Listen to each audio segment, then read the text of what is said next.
Yang pas ngena bangetnya tuh yang nggak ada kerjaan sama sekali ya pas pandemi ini. Berapa bulan pertama pandemi tuh memang gua nggak ngapa-ngapain sama sekali. Waktu itu gua udah berpikir nih, kayaknya udah kelar nih gua. Kita kasih solusi. Tatangga. Gila, bini gue sering nontonin lu.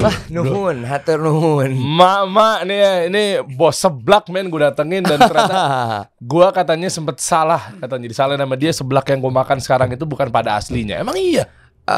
Jadi awalnya tuh memang seblak itu adalah yang seperti gini, dimasaknya dicobek gitu, cuman yang diuleknya bawang putih, kencur sama rawit. Udah. Ditambahin garam, penyedap dan gula sedikit, tambahin daun bawang, disiram pakai minyak panas, dimasukin kerupuknya yang sudah direbus. Dulunya tuh seperti itu. Cuma sekarang kan memang ya sekarang banyak makanan tradisional yang dimodif lagi untuk lebih kekinian lagi gitu.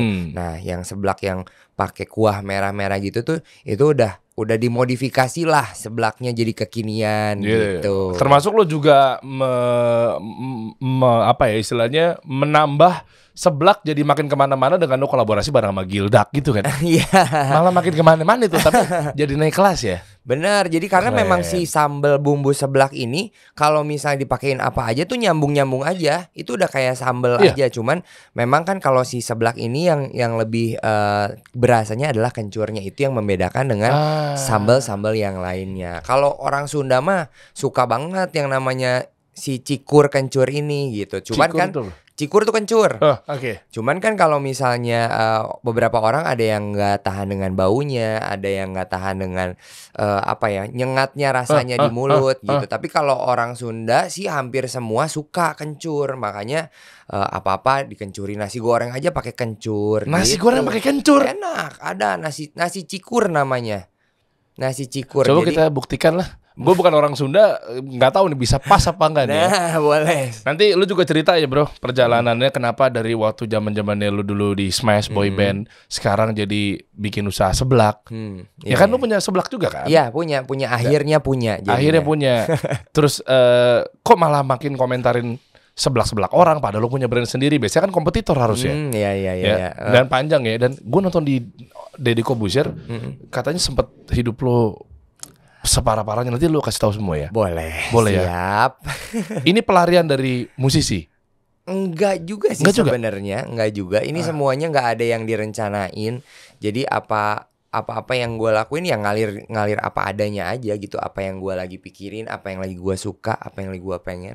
Pada saat itu gue tumpahkan lah semua di sosial media gitu. Karena gue udah di tahap hopeless waktu itu. Kenapa? Sosial media gue kenapa ya gini-gini aja gitu. Sedangkan kan salah satu platform untuk kita jualan tuh sebagai entertainer tuh di sosial media kan. Nah saat itu tuh gue udah mikir, aduh konten apa ya gitu. Konten OOTD, udah beli baju bagus-bagus, udah pokoknya udah niat banget lah gitu ya. Udah dandan foto bagus-bagus, tapi tetap aja yang like sedikit gitu. Jadi ya udahlah, gue udah di tahap yang kayak udahlah gue nyampah aja apa aja yang gue lagi lihat, apa aja yang menurut gue unik, gue lempar aja di sosial media. Kayak bapak-bapak gitu loh, apa-apa di videoin, bapak di videoin, posting gitu, ya kan, di foto di sini. Nah itu yang keisengan gue lagi nyiram tanaman aja, gue foto, gue post, ternyata lebih banyak likesnya daripada gue yang OOTD. Nah, berarti kan nggak balik modal lagi ya. Kalau OOTD kan keluar modal ya. Benar. Nggak balik. Kalau ini simple tanpa modal, rame. Nyuci piring, gue videoin, banyak yang nonton dibanding gue lagi cover lagu, ya kan? Oke lah. Sampai katanya nggak punya duit ya? Sebenarnya kalau dibilang nggak punya duit banget, ya pasti adalah duit gitu. Cuman pegangan gua, tabungan gua saat itu udah mulai kepake gitu. Jadi istilahnya selama ini yang udah gua kumpulin tuh gua harus ambil sedikit-sedikit untuk bertahan hidup pada saat pandemi gitu. Boleh kita bahas satu persatu detail. Boleh dong, saya udah mencium aroma itu. Agak terganggu. Udah berasa kan kencurnya? Ini yang asli begini. Awalnya seblak itu ya seperti itu. Begini. Cuman simple aja. Makanya resepnya tuh sederhana banget. Gak berkuah. Kerupuknya kecil-kecil gitu. Rebus ini? Biasanya kalau gua direndam dulu 10 menit, nanti baru direbus gitu. Ini punya lo ya, brandnya? Iya. Ini hijau berarti nggak ada merah-merahnya. Ada apa emang aslinya hijau? Sebenarnya rawitnya ada campur, ada rawit hijau sama rawit merah. Coba bismillah. Langsung gede. Kayaknya dia gitu.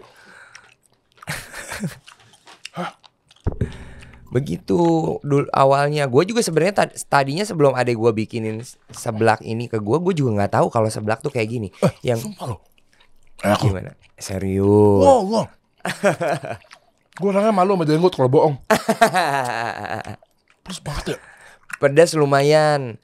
Ini tuh sebenarnya pedasnya normal. Kadang suka ada yang request lebih pedas dari ini. Tapi karena jualan kemasan, gue sama ratain lah semua pedasnya. Air dong. Tapi nagih pedasnya loh. Iya, itu banyak yang bilang gitu. Emang ini seblak pedas banget, tapi pengen nambah lagi. Itu dia. Emang cemilan Sunda mah juara. Ayo, bro, bener bro. Rafael seblak namanya. Begituan kalau suka. Oh, gue pikir setiap gue nonton video ini tuh digoreng kerupuk kecil tapi digoreng. Oh enggak, rebus ya? Direbus. Kalau seblak direbus. Kalau goreng nggak enak. Kalau digoreng sebenarnya bisa-bisa aja. Mau dicocol, makanya kan gue bilang sambal seblak ini mau dicocol pakai apapun juga sebenarnya enak. Misalnya pakai ayam fried chicken aja juga enak gitu istilahnya. Iya. Tapi memang cabenya cabai hijau rawitnya bukan merah. Tergantung sukanya kayak yang mana. Kalau rawit ijo itu biasanya lebih pedas. Nah rawit merah yang nggak terlalu pedas. Tapi kalau gue di mix karena supaya tampilannya cantik aja gitu. Ada merahnya, ada ijonya. Gue kalau pedas cekukan gitu enggak ya? Gue nggak sih. Beda-beda katanya orang-orang ya. Iya. Lanjutin.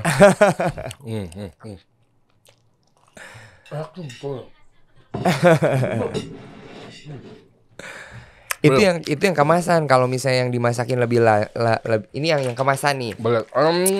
Ini yang kemasan instan. Ini adalah request dari tetangga-tetangga yang di luar Garut pada pengen nyobain katanya. Tadinya gue nggak kepikiran untuk bikin kemasan ini karena kan gue udah jualan di Garut aja di resto gue. Waktu itu adek gue yang bikin. Itu sebenarnya kalau yang tekniknya yang sebenarnya itu yang disiram pakai minyak panas itu lebih fresh lah, maksudnya lebih masih ada cita rasa yang kayak setengah matang bawang putih kencur. Oke, kalau gini berarti bikinnya bukan yang dipakai minyak panas. Kalau ini kita dimasak akhirnya bumbunya karena kan untuk pengiriman luar kota itu harus dipikirin. Kalau yang disiram minyak panas itu lebih cepat untuk basi.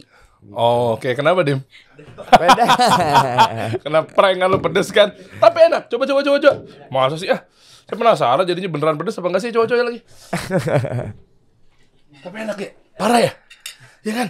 Pedas banget ya? Iya. Emang Sunda tuh di mana pedas? Sebenarnya banyakan gitu, apalagi cewek-cewek Sunda tuh senengnya yang pedasnya tuh pedas banget gitu. Nagih tapi ya. Nah. Gitu. Habis. Nagih banget bang pedasnya. Cabenya beda loh. Oke, kita bahas. Gimana dulu ceritanya dari jadi musisi, duit berkuras, mantap alias makan tabungan, habis terus sampai akhirnya kepikiran menjadi food vlogger ya. Gimana sih bro? Sebenarnya gue juga tidak pernah terpikirkan untuk bisa jadi food vlogger. Dan sekarang pun juga bukan the real food vlogger sih. Gue lebih kayak ke makanan apa yang gue lagi pengen pada saat itu. Terus dan kebanyakan kan memang lidah gue lidah orang Sunda. Jadi yang gue makan dan gue review tuh kebanyakan cemilan-cemilan Sunda, makanan-makanan Sunda gitu. Dan gue pun gak pernah yang kayak dulu, aduh gue pengen jadi food vlogger gitu. Gak pernah kebayang sama sekali. Gue gak pernah kebayang untuk punya konten yang memang berhubungan dengan makanan. Sedangkan kan gue sebelum konten-konten ini gue orangnya makanan diatur banget, sehat banget, nge-gym tiap hari gitu. Jadi gue gak pernah kepikiran untuk bisa punya konten bikin konten yang memang berhubungan dengan makanan-makanan jajanan minyak-minyak gitu. Nah makanya kayak kemarin, makanya gue bilang ini tuh gue lagi di tahap yang kayak nyampah aja apa aja gue posting. Nah pas lagi waktu pulang ke Garut, gue memang kebiasaan sama keluarga tuh ngemil tuh setiap saat, hampir suka ngemil, malam pun juga ngemil. Waktu itu malam-malam lapar, terus gue nyuruh adek gue pesen cemilan yang biasa gue pesan di Garut waktu itu. Ada cemilan 24 jam, adalah ada tahu digoreng, terus disiram pakai kuah kayak seblak juga gitu. Terus cireng, ada ceker. Nah waktu itu mau pesan itu udah sejam tapi nggak dibalas-balas sama yang jualan. Terus ya udahlah, gue bilang ke adek gue lapar banget, ada apa kek yang bisa dibikin? Oh ada bakso aci katanya gitu. Oh ya udahlah boleh bakso aci dibikin. Terus dia ngelihat ada sisa stok kerupuk yang putih itu, kerupuk mawar yang sekarang gue bikin pakai seblak ini. Ada sekitar 10 biji lah kerupuknya gitu. Memang di rumah itu udah standby aja gitu ya? Ya itu sisa kerupuk yang ada di rumah aja. Terus adek gue bilang, adek gue pas ngelihat kerupuk itu jadi kepikiran kalau dia pernah bikin seblak yang modelan gini. Terus nanya, Kak udah pernah nyobain seblak yang Dede bikin belum ya? Yang kayak gimana? Seblak yang kuah gitu? Bukan, ini mah seblak yang di rendos tuh diulek gitu, dicowek. Emang ada? Gue bilang gitu. Ada, udah cobain aja. Terus pas lagi bikin gue kayak bingung banget. Ini kok mau nyiapin minyak panas, terus kerupuknya direbus, kan gue nggak tahu cara bikin seblak waktu itu. Terus akhirnya gue bilang kayak, Dek, bentar mau divideoin karena gue pengen nyampah lagi di sosial media. Bentar mau divideoin. Pas udah divideoin, terus ala review makan. Ya udah, malamnya gue posting, besoknya tiba-tiba viewsnya udah 1 juta gitu. Banyak banget ya. Gue bilang gitu, ditinggal tidur viewsnya udah 1 juta. Terus itu belum nyadar, ya udah paling ya FYP biasa gitu maksudnya. Nah beberapa hari kemudian tiba-tiba banyak yang nyobain recook lagi tuh si seblak. Banyak yang nge-tag ke gua. Itu pun juga nggak sedikit. Jadi kayak, Kak Rafael ini resepnya enak. Nah dari situ langsung tuh viewsnya si TikTok gue yang konten si seblak ini tok gitu. Jadi semuanya tuh pada recook. Makanya jadi viral banget. Tapi memang aslinya resepnya itu si seblak itu dulunya bukan dilupakan ya, tapi kayak udah nggak ngeh sama memang wujud aslinya seblak pada aslinya. Sebenarnya seblak ini katanya pernah viral waktu itu sebelum gua. Cuman memang tidak seviral pada saat gue yang bikin gitu. Kalau ini kan sampai kayak orang-orang Indonesia yang tinggal di luar negeri pun juga kayak yang notice bahwa seblak ternyata ada yang kayak gini. Gitu. Jadi ya sebenarnya dari ketidaksengajaan gue bangga juga gitu. Maksudnya gue bisa memperkenalkan salah satu cemilan dari kota kelahiran gue, maksudnya tanah Sunda gitu, yang bisa orang seluruh Indonesia, bahkan orang di luar negeri aja. Ada orang Korea yang sengaja bikin seblak, nyari kencurnya gitu, kayak ya seneng aja lah. Iya bener, berasa banget hari itu. Tapi malah dengan adanya kencur sih nembaknya berasa sih. Ya iya kan? Itu kan susah dicari kalau di luar negeri kencur. Teman-teman gue juga mau bikin di luar negeri, belinya kencurnya yang udah powder gitu. Iya, udah jadi bubuk ya. Nah kalau yang biasa pada umumnya, yang merah, seblaknya warna merah, kan banyak tuh di Hook atau di ruko-ruko ini. Di Cibubur sih banyak ya. Kayak begitu-begitu gitu. Itu kan kerupuknya bukan kerupuk yang kayak gini kan? Iya. Gue pernah beli kayak kerupuk biasa gitu deh. Ya udah kayak lembek-lembek semuanya, lembek aja udah gitu. Nah sebenarnya juga si seblak ini tuh kalau nggak salah dulunya pakai kerupuknya kerupuk bawang yang tipis-tipis. Iya. Kayak gitu. Jadi sebenarnya emang toppingnya sih bisa apa aja. Yang penting bumbunya ya seperti itu. Nah kebetulan kan yang ada di rumah gue adalah si kerupuk yang putih-putih itu gitu. Jadi dipakein kerupuk itu. Dan itu kan kerupuknya jarang ya? Kerupuknya jadi jarang. Padahal sebelumnya mah banyak. Maksudnya banyak pabrik yang bilang juga susah nih jualan kerupuk ini katanya gitu, karena kurang lah peminatnya gitu katanya si kerupuk. Iya, nanggung mendingan yang gede sekalian aja kan, yang putih yang gede gitu kan. Bener. Nah, terus itu kan cerita fase ketika oke lah gue jadi food vlogger, oke lah gue punya brand sendiri gitu kan, seblak Mamang Rafael gitu. Sorry, Sunda, Rafael. Iya benar nih. Koreksi. Loh, iya dong, Rafael. Rafael kalau orang Sunda harus pakai F jadi F. Itu barusan ngomong. Sekali-kali aja bisa. Barusan lu ngomong loh. F ya gitu ya. Coba deh mundur lagi dikit. Emang di titik apa?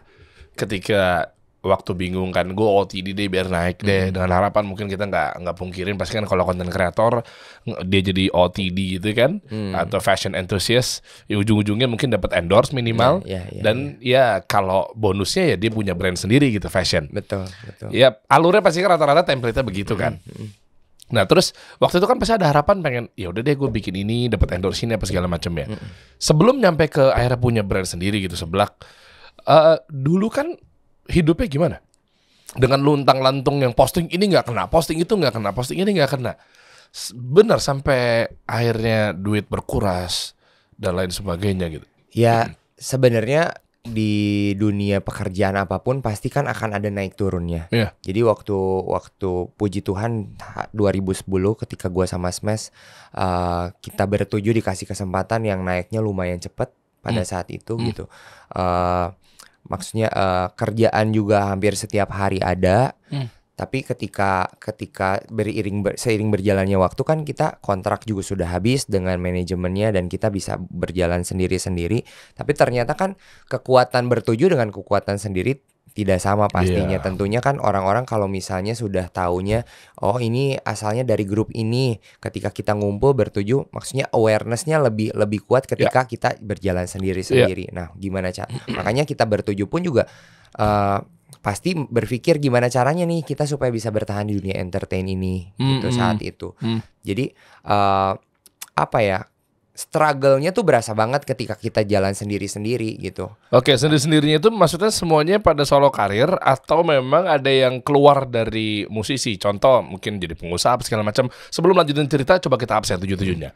Mereka semua ada di mana ya? Mungkin ini titipan dari netizen juga. Bang, tanyain dong pada kemana sih mereka gitu ya? Ada. Kalau Smash sekarang kan yang aktif berarti tinggal berlima. Lah, emang duanya kenapa? Yang dua kan kalau Morgan memang udah cabut dari 2014 ya. 2013 Morgan tuh jadi kayak film-film gitu bukan sih? Iya, Morgan sekarang jadi aktor. Oke, aktor. Terus Rangga itu di tahun 2020 ya. 2020 dia cuti, bilangnya kayak vakum gitu untuk di Smash gitu. Kalau kita kan sebenarnya udah nggak ada terikat kontrak apapun, jadi ya udah gitu. Jadi Smash ini jalan tuh atas kekeluargaan aja lah gitu. Oke, Rangga kan nge-host ya? Rangga banyaknya nge-host, sekarang juga jadi influencer. Limanya siapa? Lu oke lah, ntar terakhir lah ya bahasa ya. Ya, gua Bisma. Bisma kemana? Bisma ada, Bisma juga tetap masih nyanyi. Terus sekarang dia lagi aktif motoran. Oke. Diki juga ya lagi aktif konten-konten di Bandung. Kalau Diki di Bandung, Reza sekarang di Cianjur.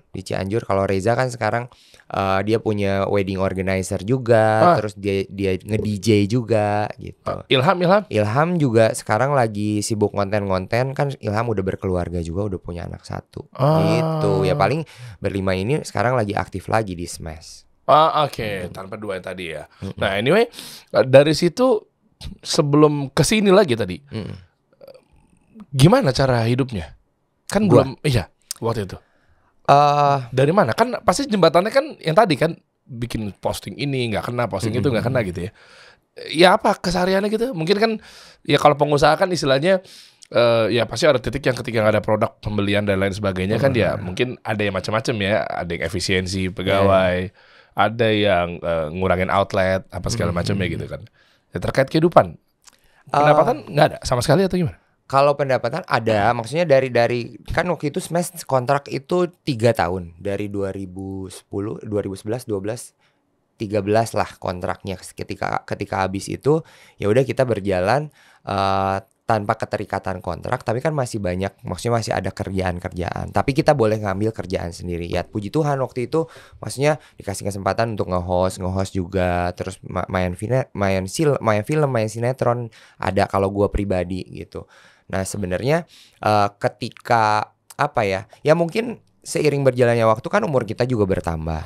Fans kita juga kan yang tadinya SMP, SMA sekarang udah sibuk, ada yang kerja, ada yang punya keluarga. Jadi mungkin mereka tetap memantau kita tapi tidak seperti dulu gitu. Maksudnya yang kayak hype-nya. Kan berganti lagi generasinya ke yang sekarang. Kalau generasi yang sekarang kan Malah sekarang generasi yang sekarang tuh tahu guanya tuh gue Rafael Seblak bukan Rafael Smash. Jadi nggak ada yang tahu kalau makanya kan gue juga harus berpikir gimana caranya supaya generasi sekarang tahu keberadaan gue nih di dunia entertain ini. Ya mungkin semua entertainer juga harus mikir ke situ supaya terus tetap orang tuh notice bahwa kita ada di dunia entertain ini gitu.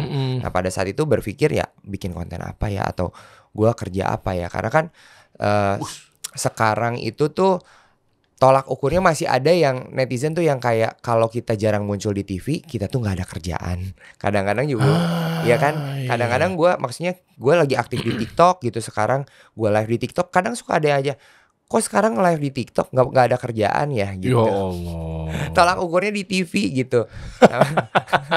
Masih ada yang seperti itu tapi kan sebenarnya kerjaan-kerjaan yang lain juga ada gitu. Jadi pada saat itu ya gue ketika gue mencoba bikin konten apa tuh itu gue berusaha untuk supaya gue tetap di apa ya orang-orang kenal gitu yang generasi anak muda sekarang tapi ya ternyata nggak kena juga sampai akhirnya dihajar lah sama pandemi. Itu lebih ngaco lagi kan. Dihajar lah sama pandemi. Jadi waktu itu tuh ya kegiatan gue adalah kerjaan beberapa dari syutingan dari televisi sama ada endorsement dari sosial media. Nah ketika gue dapet endorsement juga gue yang kayak pressure banget. Aduh gimana nih nanti insightnya bakal bagus nggak gitu. Gue bakal ngecewain brand yang udah kontrak gue nggak gitu. Itu sebenarnya sempat stres juga gitu. Jadi ya ketika gue dapet endorse juga gue ke manajer gue aduh ambil jangan ya gitu. Karena gue takut maksudnya ketika nanti brand ini minta insight-nya terus ini kecil kan gak enak turun. Juga nanti pasti kan nyampe juga ke agensi-agensi yang lain. Tapi nyoba ya ada aja lah gitu pada saat itu. Cuman ya yang pas ngena bangetnya tuh yang gak ada kerjaan sama sekali ya pas pandemi ini gitu. Pas pandemi ini jadi berapa bulan pertama pandemi itu memang gue gak ngapa-ngapain sama sekali. Gue ya udahlah hasil gaji gue selama ini tuh ya udah gue pakai dulu lah untuk kehidupan sehari-hari gue gitu. Sambil gue mikir gue ngapain ya gitu. Karena kan kita nggak tahu pandemi sampai kapan. Pada saat itu. Dan itu kan bisa habis, bro. Terus ngukurnya gimana kalau tiba-tiba ini habis tengah jalan? Dan dia maaf ya, gaji waktu itu berapa? Kisaran aja deh kalau mau share aja sih. Gede banget. Sebenarnya dibilang gede banget juga enggak lah ya kalau dari televisi kan kita ambilnya untuk exposure gitu. Iya, nah itu kan pasti kan ada menurun ya nanti kan karena kan pasti kepake gitu. Misal nih puluhan triliun, kayaknya masih panjang tuh napasnya tuh, ya kan? Iya. Tapi maksudnya kalau yang kayak gitu kan ngukurnya, aduh, nih gimana ya? Gue bakal ngapain nanti ya? Kalau pandeminya masih lanjut tapi gaji gue nggak lanjut, gimana ya? Iya, ya makanya sempat kepikiran kayak gitu dan gue harus putar otak saat itu gitu. Gue tapi gue lihat kayak teman-teman musisi, teman-teman artis yang lain juga akhirnya jualan makanan gitu, jualan makanan yang memang simpel dan bisa dibikin di rumah gitu. Akhirnya gue waktu itu tukar pikiran sama adek gue karena adek gue kan pinter masak gitu. Jadi kayak dek kira-kira kalau kamu jualan apa gitu. Jualan ini aduh ribet gini-gini karena gue kan sendiri banget. Iya. Jualan ini aduh kayaknya susah. Udah sempat jualan ini ya udah cobain sambil video call sambil dikasih tahu cara bikinnya dan lain sebagainya. Akhirnya gue memutuskan yang menurut gue bisa dan gue udah coba masak dan enak, gue kasih coba ke teman-teman juga enak, ya udah itu adalah namanya bacil waktu itu. Bacil apa tuh? Bacil tuh bakso aci kecil. Jadi yang memang bakso aci. Sebenarnya bumbunya kurang lebih sama lah kayak seblak kayak ini. Cuman kalau itu pakai daun jeruk, kalau ini pakai kencur. Nah, akhirnya gue bikin waktu itu. Bukan ini. Nggak ada sih kayaknya nggak ada postingannya bacil nggak. Cuma rame itu si bacil itu. Ya serame-ramenya gimana ya kalau gue sendiri yang bikin. Kan kalau misalnya ada pegawai, kalau sebenarnya pesanannya lumayan pada saat itu kan pasti orang-orang juga di rumah pesan makanan online gitu. Dan di Jakarta bacil ini mungkin masih jarang. Jadi orang-orang tuh unik juga nih ada makanan bacil gitu. Cuman kan keterbatasan gue karena gue kerjain sendiri, padahal kadang-kadang dibantu sama manajer gue. Jadi gue nggak bisa terima pesanan yang banyak gitu. Itu pun juga cuma bertahan sekitar berapa ya 2 bulan lebih lah, 2 bulan lebih. Oh cuma 2 bulan? Ya 2 bulan lebih. Sebenarnya permintaan masih ada. Cuman pas gue hitung-hitung lagi, ya penghasilannya paling cuma buat makan sehari-hari gitu. Jadi ya gue harus mikir lagi dong gimana caranya. Sedangkan di Jakarta biaya hidup lumayan loh. Listrik kan tiap hari tetap jalan pasti. Harus gue nggak bisa yang di rumah gitu tanpa AC kan nggak mungkin juga ya. Pasti seharian AC tuh pasti jalan gitu. Akhirnya gue mikir lagi, ya udahlah, mau gimana, ini sebenarnya permintaan pesanan bacil masih banyak, tapi nggak nutup juga istilahnya, nggak ngebul juga dapur gua. Ya udah, akhirnya gua memutuskan untuk balik ke Garut. Waktu itu gua udah berpikir nih, kayaknya udah kelar nih gua. Maksudnya ya, gua udah sampai berpikir yang kayak, ya udah, mungkin gua ada pulang ke Garut. Dengan duit yang gua punya, gua buka usaha di Garut. Pada saat itu gua udah punya usaha juga sih sebenarnya, ayam geprek di Garut. Terus udah gitu mungkin nanti gue akan buka usaha atau gue akan membantu usaha orang tua gue atau kayak gimana, entah gue jual apartemen. Gue udah berpikir kayak gitu pada saat itu. Berat banget ya. Nggak mau jadi kang cukur di Garut? Iya, kalau tukang cukur banyak di Garut, di Bagendit. Asgar ya. Asli Garut. Iya, kang cukur tuh. Terus balik tuh beneran akhirnya jadi ke Garut. Balik ke Garut. Lah yang syuting yang di depan rumah itu, di teras itu di Garut itu? Enggak, itu di Jakarta. Tapi Jakarta. di Garut ya. Tapi kok suasananya kayak Garut ya? Iya. Apa emang dirobak rumahnya? Fasadnya biar kayak Garut banget? Enggak juga ya? Enggak. Nah, balik ke Garut. Kepikirannya di situ yang tadi cerita di awal tuh yang sama Ade akhirnya yaudah deh nemu kerupuk ini, itu di Garut. Itu di Garut, tapi itu bukan pas pandemi, itu baru-baru ini, Lebaran tahun ini. Kalau yang si seblak ini. Tapi kalau bakso aci yang bacil itu munculnya waktu pandemi. Kok tahu kalau nge-review produk ini rame, kok bisa gitu? Maksudnya kan patah banget nih jalurnya nih. Kalau jualan mikrofon masih mending kayaknya gitu ya. Maksudnya kan patah nih, maksudnya. Ya mungkin bisa kasih solusi ke teman-teman semua yang lagi nonton, ketika mungkin dia di bidang A, terus mungkin dirasa A itu udah nggak works lagi buat dia, kan bukan berarti kan kita bermalas-malasan dong. Kita kan dituntut untuk ikhtiar cari lagi nih usaha gitu kan. Nah terus tiba-tiba mungkin dirasa ini kayaknya adanya di peluangnya di B, tapi kayak gak bugo banget gitu loh. Ngelawan idealis misalnya, ya dong, ngelawan kayak gitu-gitu kan. Anda kan waktu itu keren sekali di atas stage gitu ya. Itu dia. Tanpa mau ngerasa hormat ya, bukan berarti jualan sebelah nggak ini ya. Enggak. Ini lagi ngomongin identitinya aja sih, identitasnya. Betul. Yang tadinya begini, jadi kita nggak ngomongin status, tapi perawakannya begini jadi begini gitu. Jadi setelah gua perhatiin gitu ya, dari konten-konten yang gua bikin sekarang gitu, ternyata orang-orang tuh pengen lihat sisi lain dari kita yang sebenarnya pernah dia lihat gitu. Kayak gua kan dulu dikenalnya sebagai boy band, keren-kerenan di panggung gitu. Di luar panggung pun juga kan harus tetap keren, cool gitu. Nah, ternyata orang tuh pengen tahu sebenarnya tuh Rafael tuh kesehariannya tuh kayak gimana. Sebenarnya Rafael tuh orang mana sih gitu. Terus kesederhanaan kan maksudnya ya seartis-artisnya artis pasti kan kalau bangun tidur juga sama kayak orang biasa gitu. Iya benar. Ya maksudnya dengan bare face-nya sama aja kayak orang-orang yang bukan artis gitu. Kadang suka belekan dan lain sebagainya. Gue kadang-kadang bikin konten juga bangun tidur gue langsung bikin konten sambil bersihin belek gitu. Karena itu mereka tuh kayak berasa relate, makanya kenapa Tercetuslah Tetangga ini tuh banyak yang bilang gue sekarang udah kayak berasa tetanggaan ya sama lu ya Rafael gitu. Kalau dulu kan kayak susah banget gitu digapai berasanya. Nah jadi kayak apa ya, sisi lain dari kita tuh mereka kayak pengen tahu aja gitu. Akhirnya kena tuh, makanya kalau di anak-anak konten kreator bilang tuh apa, user generate content ya. Jadi konten ini benar-benar relate sama mereka, ya kan. Terus bahkan ini analoginya nyambung nih. Konten-konten yang dibuat proper banget, kamera yang bagus, ketimbang konten-konten yang handphonean banget gitu loh. Gue kan sekarang pakai dulu malah pas awal-awal gue bikin konten, gue nggak punya tripod, nggak punya. Terus pakai apa? Pakai panci aja gue panci senderin kayak gini gitu. Karena ya maksudnya banyak orang-orang yang biasa ngevideoin kalau dia misalnya bikin makanan apa juga kayak gitu atau ada galon taruh gitu. Jadi banyak yang komen, ih sama kayak gua tuh kalau bikin video kayak begitu gitu.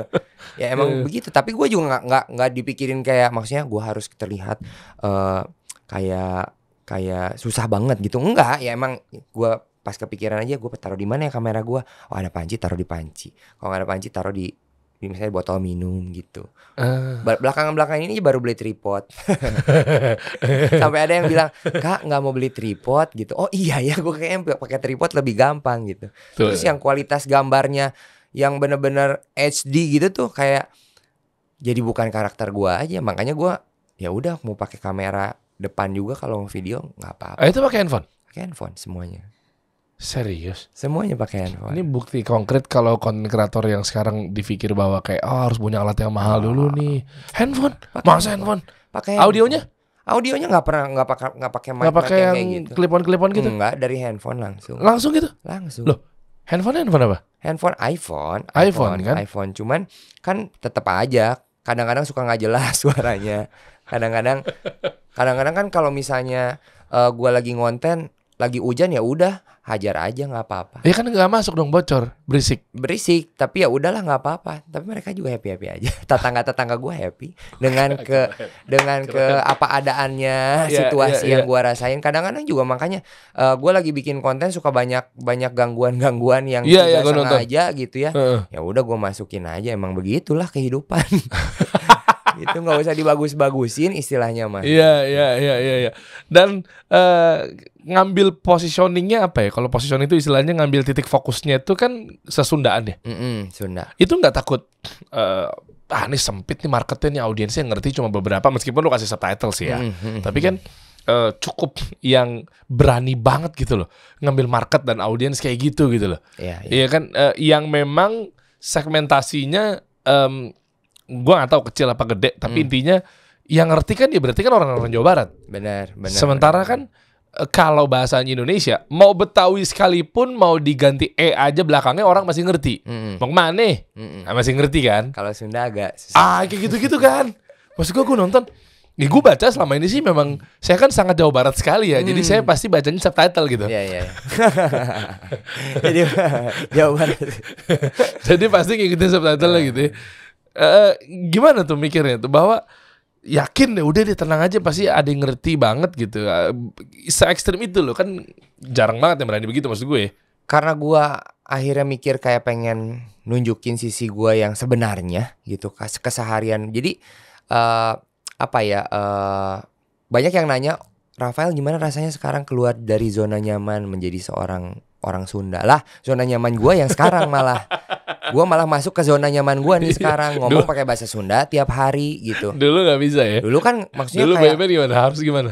Boyband kayak logatnya, wah nyunda banget nih boyband katanya gitu. Iya kan? Kan banyak anak-anak juga banyak yang kayak gak semua tapi banyak yang kayak pengen terlihat keren gitu maksudnya. Iya. Meminimalisir logat di mana dia berasal. Malah kadang suka nggak mau pakai bahasa daerah mereka sendiri gitu. Karena? Ya nggak tahu kan kalau anak-anak sekarang kebanyakan kayak pengennya terlihat keren gitu. Logat Sundanya pun juga di kalau bisa hilang sama sekali. Tapi gitu. tapi tetap nggak bisa dah aku mah. Ya tetap gitu ya. Waktu itu juga sempat berusaha ketika ke Jakarta gitu. Agak geli juga lo gue kan dulu mah saya. Nah, ini ngomongnya apa? Gue lo gak apa-apa. Ya kan udah terbiasa ya sekarang. Iya. Gitu. Mau Abi mau Sunda aja. Abdi Tiasa. Bener leres Tiasa. Langsung blank. Gila. Ya, kalau mikir ke takut audiensnya sedikit gitu. Gue sih nggak makanya gue nggak mikir sampai ke situnya gitu. Gue apa yang gue happy, apa yang gue nyaman, ya udah gue posting gitu. Toh apa yang kita maksudnya yang nggak kita buat itu ternyata konten yang nggak kita buat, yang nggak kita create dengan maksudnya dengan konsep ini itu ternyata lebih kemakan gitu. Orang-orang juga mau gue bahasa Sunda kayak mau bahasa apa gitu. Yeah. Malah mereka juga yang kayak aduh seneng ya katanya. Sekarang kayaknya kalau tiap hari lihat kontennya Kak Rafael lama-lama saya yang bukan orang Sunda bisa bahasa Sunda. Oh gitu. Doktrinisasi halus secara positif Anda ya. Dan jarang banget katanya ngelihat Chinese tapi bahasa Sunda gitu. Gue juga sebenarnya nggak kepikiran ke situ sih tadinya. Cuma banyak yang notice biasanya aku lihat Chinese tuh Surabaya, Medok, katanya itu banyak. Tapi kalau Chinese Sunda kayaknya aku baru lihat Kak Rafael deh. Makanya aku ya udahlah gue ya dikuatin di situ aja meskipun repot ya ngedit subtitle kadang-kadang. Kadang-kadang gue juga ini bahasa Indonesianya apanya? Iya, ini bahasa Sundana iya tapi bahasa Indonesia teh taon gitunya. Kayak bingung gitu subtitle sendiri. Terus kayak kadang-kadang kecuali kalau mau bikin YouTube mah gue sekarang nge-hire ada videographer. Itu pun juga harus menyeleksi videografernya kudu orang Sunda karena harus ngerti subtitle. Aduh, ripuh kalau aku yang ngedit lagi. Ripuh apa? Ripuh tuh repot. Repot kalau gue yang harus ngedit lagi YouTube yang sepanjang itu. Ya udah, akhirnya sekarang nge-hire lah ada videographer orang Sunda. Ya ternyata mereka yang memang senengnya konten gue ya sebagai mamang-mamang Sunda. Jadi gue tidak khawatir kalau misalnya segmennya cuman orang-orang Sunda aja. Tapi ternyata enggak. Iya benar. Kelihatannya kecil. Kalau main niche itu kan kelihatannya sempit dan kecil ya ceruknya.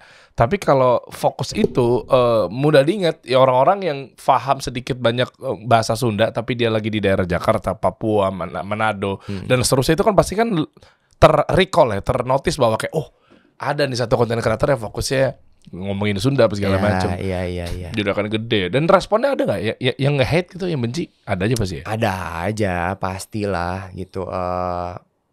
Kita mau posting apapun juga pasti adalah 1-2 yang yang komennya negatif gitu.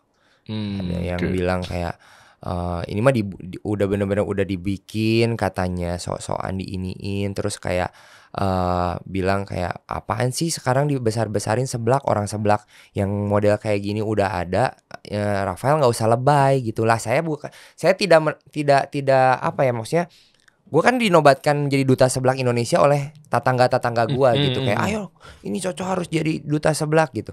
Gue tidak menobatkan diri menjadi duta seblak, tapi ini permintaan tetangga gitu. Gak usah dilebay-lebayin lah, seblak yang modelan lu tuh dulunya juga udah ada gitu.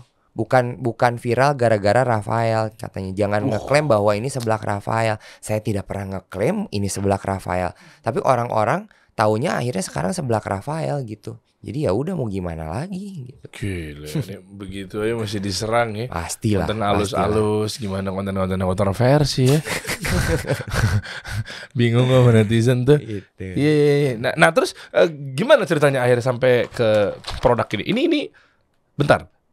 Ada investornya atau lu sendiri yang modalin? Ini mah usaha keluarga semuanya. Makanya gue nggak bisa yang produksi skala besar. Loh, ini buatnya apa maklon? Apa gimana sih? Enggak, kita homemade di rumah. Kalau mau datang ke Garut bisa ngelihat kita proses pembuatannya. Nggak ada masuk ke pabrik. Lah packagingnya?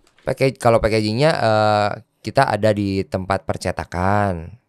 Terus dimasukin ke situ? Dimasukin ke sini ya. Kalau kerupuknya memang ngambil dari pabrik kerupuk. Ada temen yang punya pabrik kerupuk. Tapi kalau bumbunya semua dibikinnya sama yang masak itu suami adek sekarang di Garut. Ada yang bantuin karyawan untuk ngegiling cabai, ngegiling bawang putih, kencur gitu. Jadi memang semuanya serba sendiri, masih homemade banget. Coba buktiin dong. Saya nggak percaya kalau tadi kayaknya mungkin tadi udah jadi kan. Coba nih jadiin lagi satu. Buka. Modus banget gue, modus mau nambah aja. Mau nambah doyan. Coba dong, nggak ada lagi nih. Ada nih. Iya, nggak buat dipajang, bukan buat dibawa pulang. Sok. Nah, bawa pulang juga nggak apa-apa. Bawa pulang. Satu situ. Nah, nih cara penyajiannya rendam, lalu rebus, tumis. Jadi, ini kuatnya berapa lama? Kalau baiknya sih 7 hari di luar kulkas ya. Sebenarnya mah ya namanya makanan kita nggak tahu ketika dikirim di perjalanan seperti apa, entah itu kepanasan atau kayak gimana. Cuman lebih baik 7 hari lah setelah dikirim gitu. Karena kan kita juga masak beres hari ini besok kirim, masak beres hari ini besok kirim gitu. Takutnya karena ada beberapa yang akhirnya nyampe ke konsumen juga kurang bagus, ada yang pecah atau ada yang kayak gimana. Oh, oke. Gitu. Dan ini tuh sendiri ke end user atau ada resellernya atau gimana? Kita masih sendiri aja. Belum ada reseller, takutnya membludak banget, kitanya nggak sanggup untuk memenuhi permintaan. Loh, tapi kan jadi bagus omsetnya. Betul. Cuman kemarin juga sempat ada yang nawarin untuk masuk ke pabrik gitu ya. Cuman balik lagi, gue takutnya karena kan kalau gue ya beli produk itu memang rasa tuh yang harus konsisten gitu loh. Kadang-kadang kita beli makanan di di waktu yang sekarang dengan waktu yang nanti tuh kadang suka beda gitu. Karena itu kan maksudnya bukan quality controlnya bukan di kita kan. Maksudnya udah masuk ke pabrik. Gue takutnya di situ sih. Cuma kan bisa disamain aja SOP-nya segala macam. Betul, tapi kadang-kadang ya namanya orang yang kerja ya. Maksudnya kalau bukan kita yang kerja, takutnya gitulah. Betul. Makanya. Ini audiensnya banyak loh. Pasti pengusaha pabrik. Kita kan audiens kita kan banyak pengusaha-pengusaha kan. Nggak menutup kemungkinan kalau memang ternyata ini adalah mau dibesarin lagi, mau ada waktu kemarin duduk di sini, gue lupa brandnya apa skincare apa segala macam. Tiba-tiba dia langsung kolaborasi bareng sama yang punya pabrik apa segala macam gitu kan. Ini gimana nih? Nggak masalah juga karena kalau mau digedein atau mau digenjot lagi. Sebenarnya nggak apa-apa juga gitu. Asal memang menyanggupi untuk si rasanya akan tetap sama gitu. Terus kita masih bisa untuk mengontrolnya gitulah. Karena kan gue juga sebenarnya terjun di dunia bisnis ini tuh benar-benar yang kayak buta banget. Makanya kemarin juga nggak mau dulu kerja sama yang lain karena gue nggak ngerti apa-apa gitu. Jadi gue sekarang lagi sambil ngobrol sama teman-teman yang memang udah ngerti gitu. Karena apa ya, takutnya malah jadi keteteran semuanya. Sedangkan kan gue juga masih kerja di entertain juga gitu. Yang ngurusin produk-produk gue adalah kan adik gue dan suaminya gitu.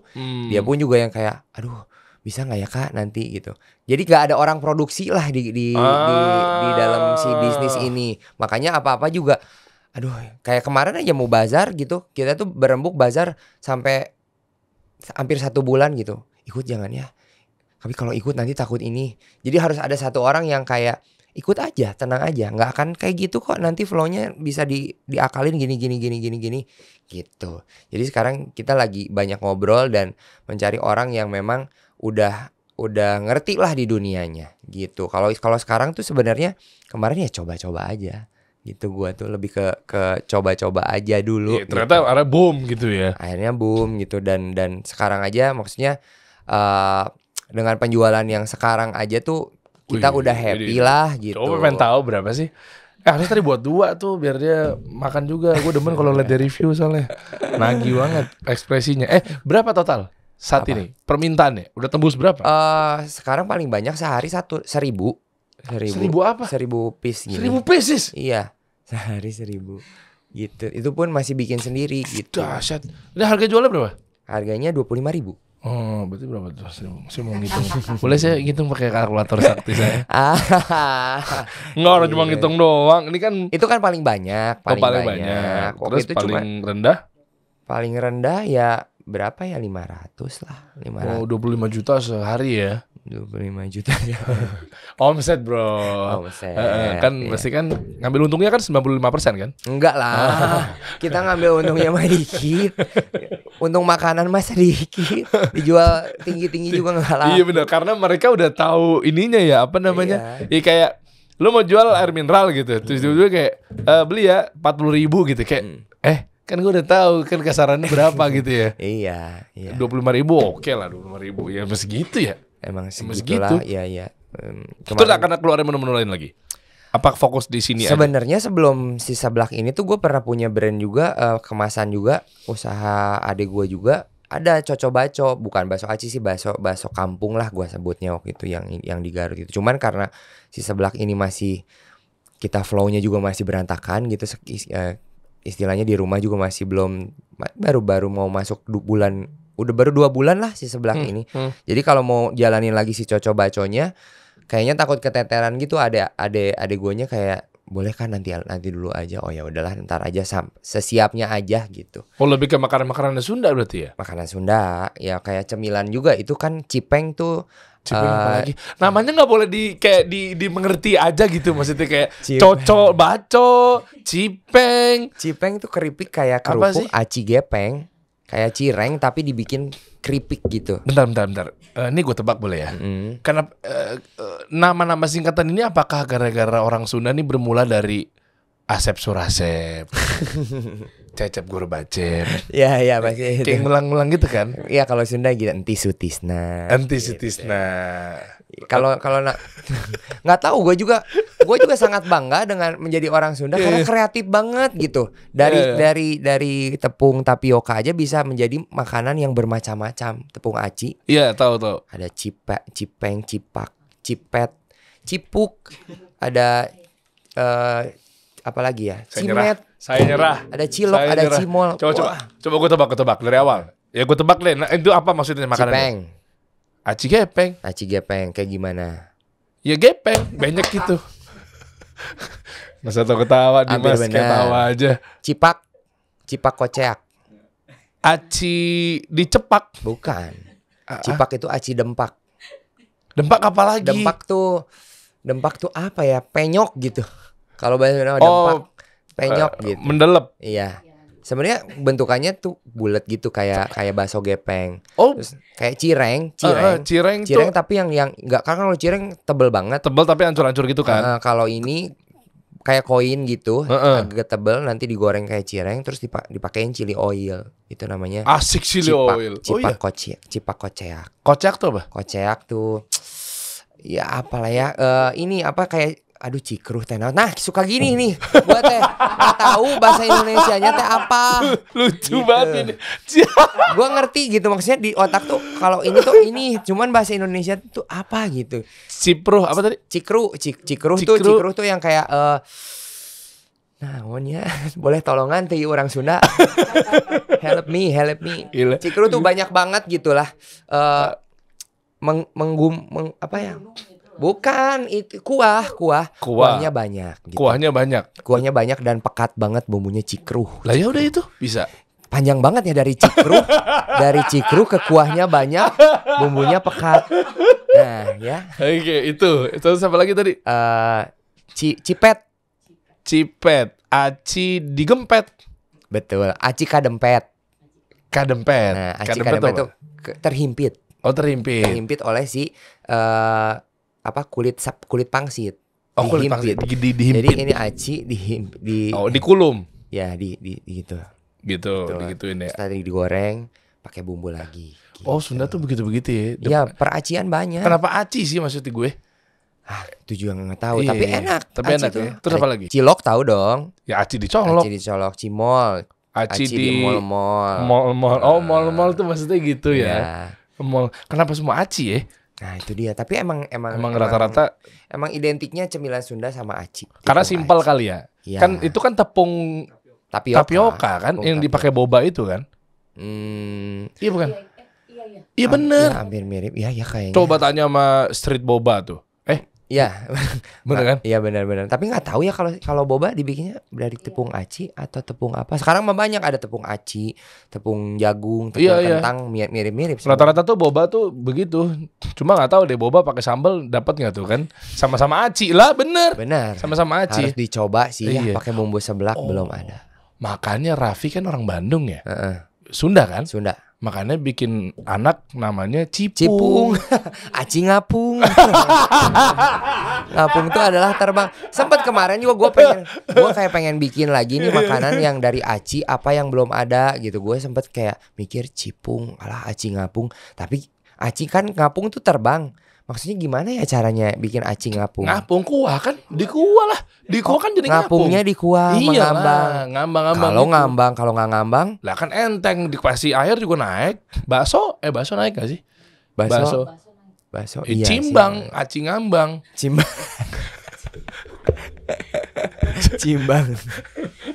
Gila emang Sunda luar biasa, emang kreatif ya. Coba kita lihat mana peracian. Nah, ini aci juga kan sebenarnya? Kerupuk termasuk dari bukan tepung terigu. Gila, saya dangkal sekali ya. Kerupuk tuh dari mana sih bahannya? Kayak tepung terigu deh kalau kerupuk ya.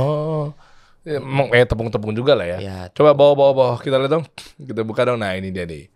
Nah ini nih ada proses pembuatan nih. Mana bukan yang ini nih. Ini kalau di Garut bikin prosesnya tuh. Coba. Yang kemasan kayak gini gitu. Nah, ini rumah gua dari kecil dulu. Oh ini? Di sini, iya. Nah, yang di atas itu ayam gepreknya di atas. Loh ini di Garut? Ini di Garut. Oh emang dari dulu dagang ayam geprek ya? Udah berapa tahun ya? Hampir 4 tahun lah. 4 tahun. Kenapa ayam? Harusnya ciprek, aci digeprek. Aci digeprek. Oh iya ini dia nih. Oh pembuatannya gini ya? Tuh masih tradisional lah. Enak ya kalau jadi boyband. Pasti kita harus behave ya. Kalau ini mah jadi diri sendiri aja gitu. Iya. Oh, alatnya pakai tradisional begitu. Iya. Ini di pasar-pasar di dekat rumah gue juga ada kayak gini-gini nih, giling-giling cabai gini nih. Bener. Siap pelan-pelan aja gitu. Ini apanya? Yang udah digiling tadi, bumbunya dimasak kan?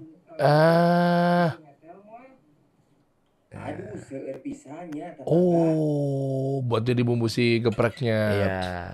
Wah, gila, ngiler banget gue. Satu wajan gini tuh 500 bumbu untuk 500 kemasan. 500 bumbu. Ini buat ini kan? Ya, buat ini. Aduh. Itu apa sih artinya? Oh, harus atas sampai apa? Mendidih, harus sampai mendidih supaya nggak cepet asam. Loh, emang bumbu ini sama bumbu geprek sama? Nggak, beda. Tadi lu bilang tempatnya tempat geprek. Tempatnya yang di atas ya. Tapi masih sekarang? Masih. Lokasinya udah pada banyak yang tahu nggak? Lumayan, udah banyak yang tahu, udah banyak juga food vlogger yang datang ke sana. Oh, oke. Aya kene posternya. Lu suka malu gak sih liat dulu kayaknya gitu? Agak sih. Kadang suka mikir gini, dulu kenapa rambut gua begini ya gitu. Dulu kayak merasa paling keren sedunia. Iya, betul. Oh, ini.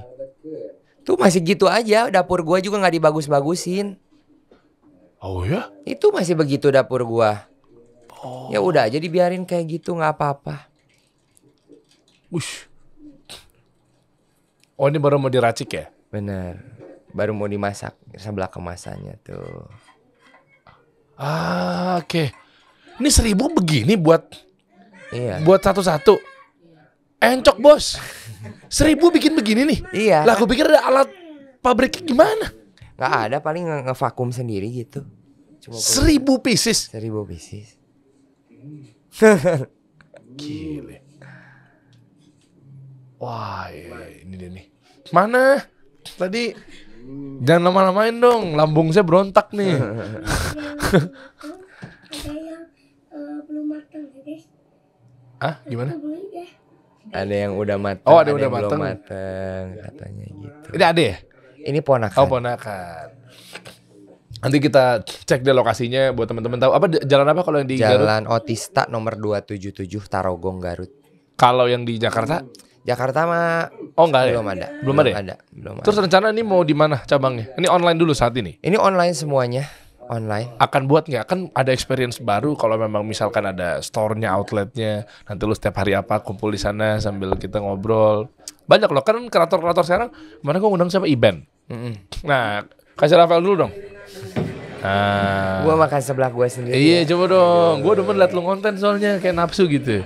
Ambil satu lagi garpunya. Iya dong. Kan saya mau habisin abis ini. Bener bro, enak bro. Serius. Iya bener. Ngomongin rencana untuk buka store di luar Garut, sebenarnya udah ada rencana, ada rencana kepikiran, tapi masih dekat-dekat Garut juga lah. Kenapa? Karena nuansanya biar masih di Jawa Barat. Enggak juga sih sebenarnya, cuma memang kayak tes dulu lah, tes market dulu, nggak mau yang langsung buka di beberapa kota, dar gitu, takut. Kalau ada yang mau modalin, invest, lah bener loh. Ini penonton-penonton saya galak-galak loh, dalam arti positif ya. Ngeliat-ngeliat peluang, gue kemarin disamperin sama stop dulu deh, disamperin sama orang, datang ke sini. Ini true story aja ya, gue nggak usah sebut namanya lah. Dia ini investor ternyata, jadi dia chat manajer gue, dibilang boleh nggak ke kantor. Saya mau ngobrol sama Dery. Saya investor, gue pikir penipu kali ya, apa gimana ya awalnya gitu, kok tiba-tiba langsung kenalin namanya investor gitu. Datang kenalan, datang dengan mobil mewahnya, datang Chinese, ya pengusaha di ruang meeting, ngobrol-ngobrol ternyata gue mau invest. Satu, dan kedua, gue melihat bahwa thank you bro udah bikin konten kayak gini karena gue sekarang jadi lebih mudah untuk berinvestasi. Maksudnya, ya jadi setiap ada yang lu undang, ini potensial. gue bukain. Dahsyat emang. Ini emang orang-orang mafia kelas kakap nih, luar biasa nih. Tiba-tiba, ya gue bukain aja langsung sekian ekspansi. Jadi emang kayak duit nggak tahu mau diapain gitu. Makanya maksud saya penonton saya emang sadis memang nih. Ya kan kita nggak tahu, lo mau bukanya sejauh apa. Siapa tahu memang ada yang diajak kolaborasi. Iya. Karena memang kita kan fokusnya memang pengusaha yang kita undang kan. Betul. Nah sambil cerita deh coba. Ya makanya karena basicnya gue bukan orang yang maksudnya berbisnis gitu. Makanan pun juga geprek ini aja, gue bukain geprek ini buat adik gue gitu. Supaya adik gue punya penghasilan dan suaminya punya penghasilan gitu. Jadi usaha keluarga aja supaya nyokap gue ada kegiatan untuk di Garut gitu. Maksudnya kan udah tua, jangan maksudnya pasti dia nggak bisa diem juga kan di rumah. Pasti pengen ini pengen itu. Kalau ada outlet geprek ini terus sekarang ditambah kayak gini kan ada kegiatan lah, happy gitu meskipun di rumah aja ada yang bisa dilihat gitu. Makanya jadi ketika ada yang nawarin ini mau dibikin franchise atau kayak gimana udah langsung kaget. Aduh gimana ya, nggak ngerti gitu. Ya kan nanti kan pasti kalau kayak gitu kan ada timnya. Iya betul. Iya kan, lo bisa hire orang operation misalnya, ya kan, COO lebih profesional apa segala macamnya. Iya. Gitu. Iya sebenarnya ya pasti siapa sih yang nggak mau gitu usahanya lebih besar. Ya, tapi yang penting pelan-pelan step by step. Pelan-pelan aja gitu. Coba mungkin Anda mau cobain masakan Anda sendiri. Tetangga tinggali asa anehnya nyobain masakan sendiri.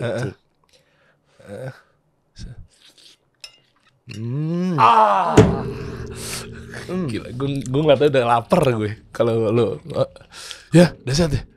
Ada tetangga. Ada habisan. Lada ya. Gelo ya. Ya kan pedes kan, tapi enak. Enak. Gelo adi orang ingin. Coba.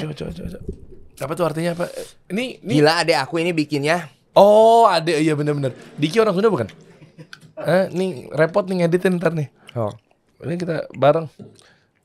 Bismillah. Ada bisa ternyata. Bener loh, enak banget loh. Wah. Oh iya. Main atuh sekarang ada lagi bazar di Jakarta.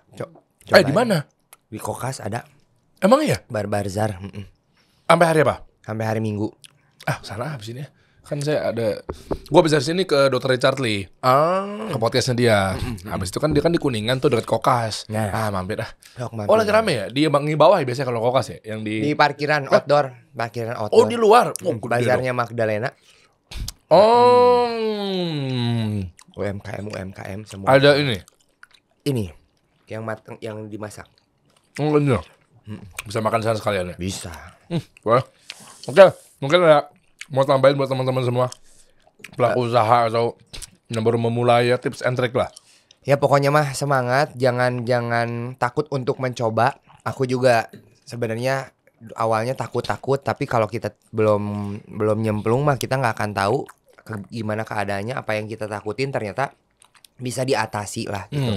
Jadi yang penting coba dengan makanan yang memang kualitasnya harus tetap terjaga. Jangan mentang-mentang sekarang kayak lagi viral atau lagi apa, ya udahlah sabodo amat, orang-orang juga pasti mau beli. Tapi tetap si rasa itu tuh, kalau makanan ya, rasa itu harus tetap dijaga supaya si pembeli pun juga tetap stay gitu. Kalau mau cari, kalau contohnya aku mau cari seblak kemana, baliknya lagi ke brand aku gitu. Misalnya sekarang udah beda atau pelayanannya nanti kurang baik, tidak direspon dengan baik, itu kan pasti malas juga ya pembeli gitu sih. Karena aku pun juga di sini di bisnis makanan masih pemula, jadi mau kasih masukan juga meni izin, takut, malu. Apa tuh artinya tuh?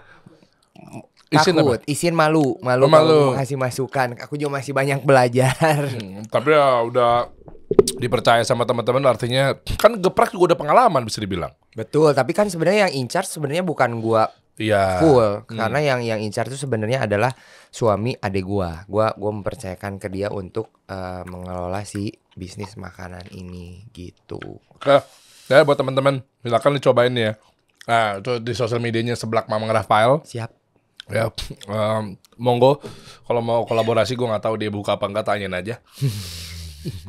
Mantap beneran. berhenti nih, Kang. Doyan kan? Enak banget apa? Raos ngeunah pisan. Ngeunah pisan atuh Mang. Pisan.